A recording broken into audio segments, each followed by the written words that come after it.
الحقيقة تبان.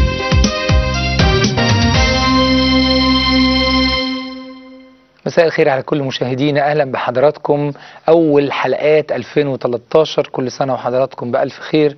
النهارده الثلاث 1 يناير 2013. كل سنه وانتم طيبين، ويا رب السنه دي تكون مليانه بالبركه وبالخير وبالسلام لمصر وللعالم كله. طب احنا بنحاول نجيب رمزي بشارة، الشاعر الجميل القبطي اللي كتب كل ترانيم وقصائد كنيسة القديسين وثورة 25 يناير وحاجات كتير غيرها، وليه تترات حاجات جميلة خالص خالص. أستاذ رمزي بشارة، كل سنة وانت طيب.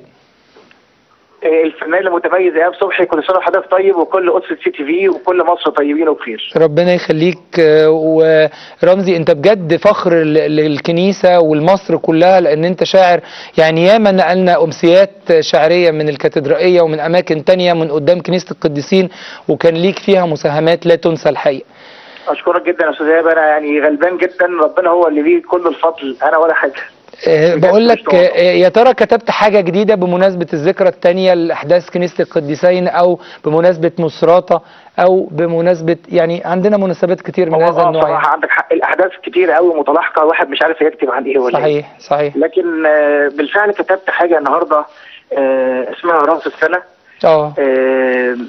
حضرتك عارف أهالي الشهداء بيحسوا بإيه؟ كلنا بنقول لهم ربنا يعزيكم، لكن يا ترى لو حد فينا حط نفسه مكانهم، لو حد من المسؤولين اللي موجودين في البلد حط نفسه مكان واحد من اهالي الشهداء دول، هيعمل ايه؟ فبصراحه شعور لا يحتمل، لكن الله امين الذي لا يدعكم تجربون فوق ما تستطيعون، بل سيجعل مع التجربه ايضا المنفذ لتستطيعوا ان تحتملوا. عم فكري، استاذ فكري اللي فقد بنتينه مريم ومارتينا فكري. ايوه بالظبط، وكمان امهم وخالتهم. فانا تخيلت لما بيجي مناسبه راس السنه وبكل بقى ما يمت ليها بصلاه وبابا نويل وسانتا كلوز والاحتفالات والبالونات والحاجات دي، بيحس بايه؟ بيروح الكنيسه زي كل مره ولا بيقعد في البيت؟ ولو بيروح الكنيسه وهو مش خايف، هو فعلا ما بيخافش وراجل متعزي جدا. ايه مشاعره في اليوم دوت وهو فقد كل الناس اللي حواليه، كل احبائه؟ فقلت راس السنه والدنيا برد، الوقت ده من كل عام البيت سكوت ومفيهوش حد عشان يشاركني الكلام. اكوي القميص وقلبي من تحت القميص كوياه الالام، ومليش ونيس غير الدموع، مليين عليا البيت وجع. اسف يا بابا نويل عشان ما بقتش طايق بدلتك ولا لحيتك، في الباترينات ما بقتش اقرب لحيتك. طبيعي تغضب من الحاجات مش بس لما تموتك، لكن اذا بتفكرك بيوم ما حسيت بالفزع. يوميها كان القديسين مع الملائكة اتجمعوا، يوميها كان القديسين على الملائكة دمعوا، بيفكروا ليه تفجروا وتبعتروا وتقطعوا، ماتوا الملائكة الأبرياء والجاني من إبليس رضع. والمجرمين علشان كتار خبوا النهار والليل ظهر، ولأن لابسين أقنعة وكلهم عاملين بشر، كل الإيدين المتعاصين بالدم ملهمش أثر، قتلوا القتيل وجم الجنازة قالوا لي اصبر يا جدع. بس الملائكة ما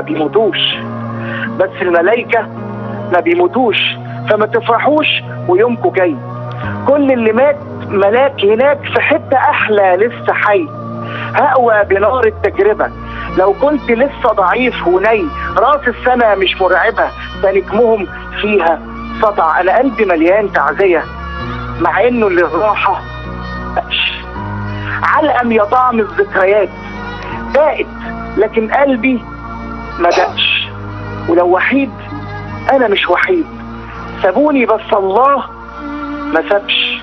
دقت صحيح لكن أكيد بكرة هتفرج من وسع. جميل يا رمزي، أحسنت يا حبيبي.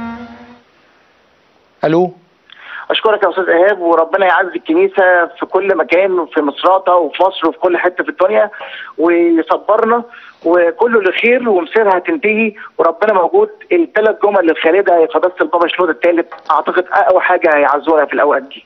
رمزي، عايز اطلب منك طلب.